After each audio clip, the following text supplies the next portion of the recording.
నాయకుడు, ధైర్యం కలిగిన నాయకుడు. రెండవ పాట మహిమ నుండి వచ్చిన పిలుపు. మోషే దేవుని స్వరానికి లోబడ్డాడు, లోబడిన నాయకుడు. రెండో రోజు ఖండిత వాక్యం. కాగా మీరు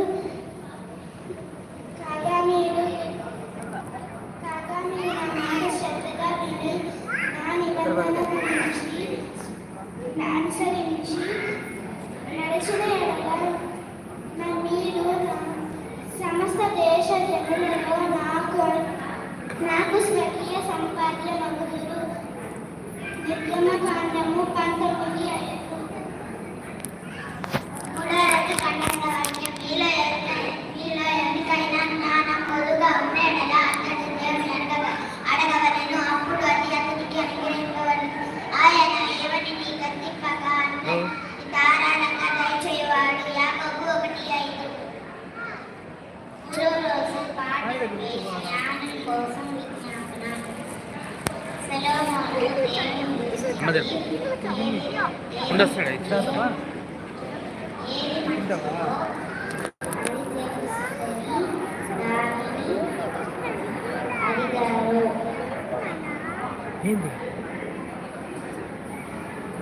నాలుగో రోజు కనిపిస్త వాక్యము.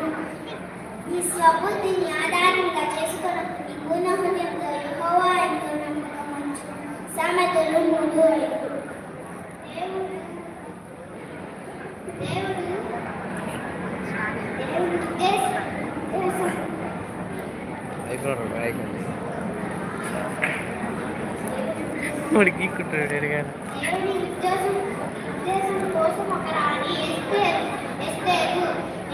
తన ప్రజలను కాపాడడం కోసం రక్షించడానికి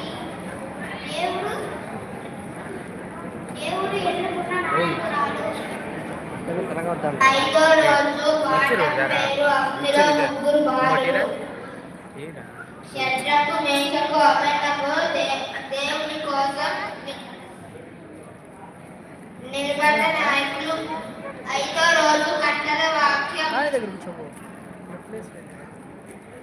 మేము సేవిస్తున్న దేవుడు మండుచున్న వేడిని కల అగ్నిగుండంలో నుండి మమ్మల్ని తప్పించి రక్షించుటకు సమర్థుడు.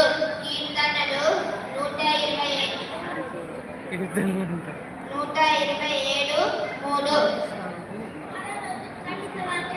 ఆయన మన దేవుడు, ఆయన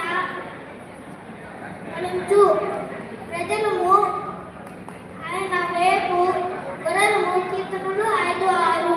అరవ రోజు పాట పేరు జ్ఞానులు యేసుని ఆరాధించుట.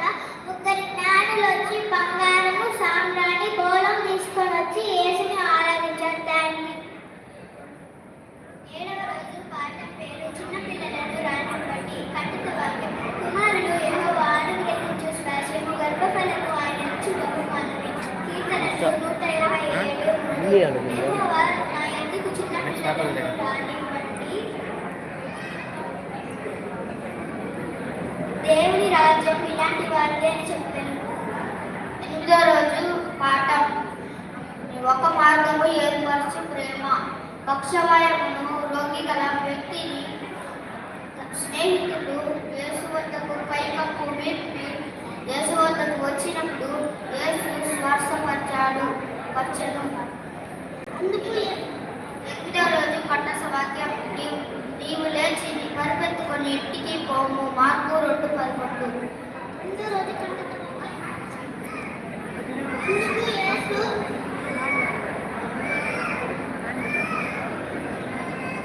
అందుకు యేసు పునరుత్థానమును జీవమును నేనే. ఆయన విశ్వసించువాడు చనిపోవును, బ్రతుకును. యోహాను 11:25. 10వ రోజు పాట బుద్ధి కలిగిన నిర్మాణములు, బుద్ధి లేని నిర్మాణములు. 10వ రోజు కట్టడ వాక్యం. కాబట్టి ఈ నా మాటలు విని వాటి చెప్పున చేయి ప్రతివాడును బండ మీద తన ఇల్లు కట్టుకొనిన బుద్ధిమంతుని పోలి ఉండును. మత్తయి